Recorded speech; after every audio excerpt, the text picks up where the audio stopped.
दो चर वाले रैखिक समीकरण युग्म 2x + 3y = 17, 3x - 2y = 6 को प्रतिस्थापन विधि द्वारा हल कीजिए।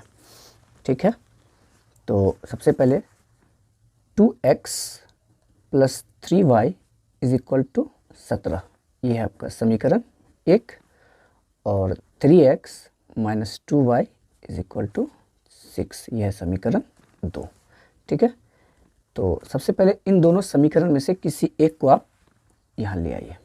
लिखेंगे समीकरण 1 से 2x + 3y = 17, इसे x के या y के पद में पहले बदल दीजिए। तो 2x = 17 और plus 3y left to right जाएगा तो -3y हो जाएगा। ओके, x = 17 - 3y और इंटू में 2 है तो ये कहाँ जाएगा, बाय में। ये हो गया इक्वेशन 3। अब इस x का वैल्यू समीकरण 2 में प्रतिस्थापित कर दीजिए। ठीक, तो लिखेंगे x का मान समीकरण 2 में प्रतिस्थापित करने पर, क्योंकि प्रतिस्थापन विधि से बना रहे हैं तो प्रतिस्थापित करने पर। ठीक, तो समीकरण 2 पहले लाना पड़ेगा। 3x - 2y = 6, 3x है तो इट मीन्स 3 × x, तो 3 × x का वैल्यू कितना है, 17 - 3y / 2। तो ये क्या है, एक पद से ज़्यादा है, बीच में माइनस है ना, तो ब्रैकेट लगाना अनिवार्य हो जाएगा। फिर -2y = 6। अब ये दोनों से गुना होगा तो कितना हो जाएगा, 17 × 51 -3 × 9y और बट्टा में 2 है तो डाल दीजिए, -2y = 6।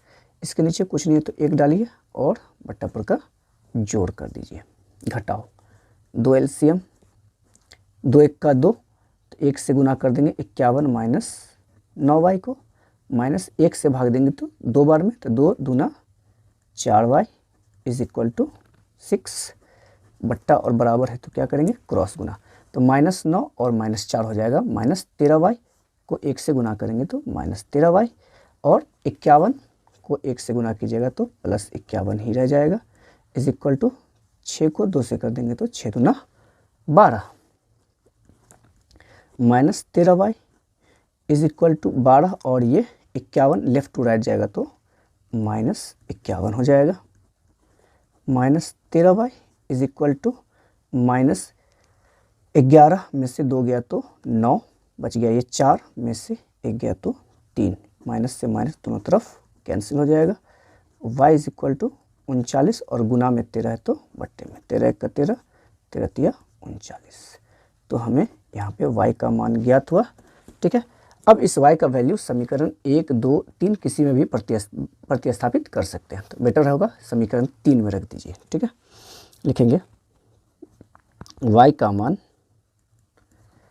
समीकरण 3 में रखने पर।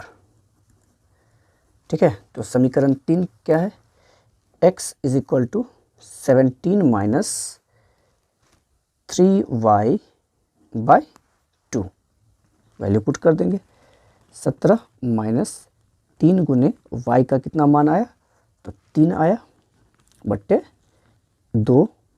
ठीक है, तो 17 - 3 × 9 बट्टा 2, तो 17 में से 9 जाएगा तो हो जाएगा 8 बट्टा 2, मीन्स 2 1 का 2, 2 4 का 8, तो हमें x का वैल्यू कितना आया, 4। ठीक है।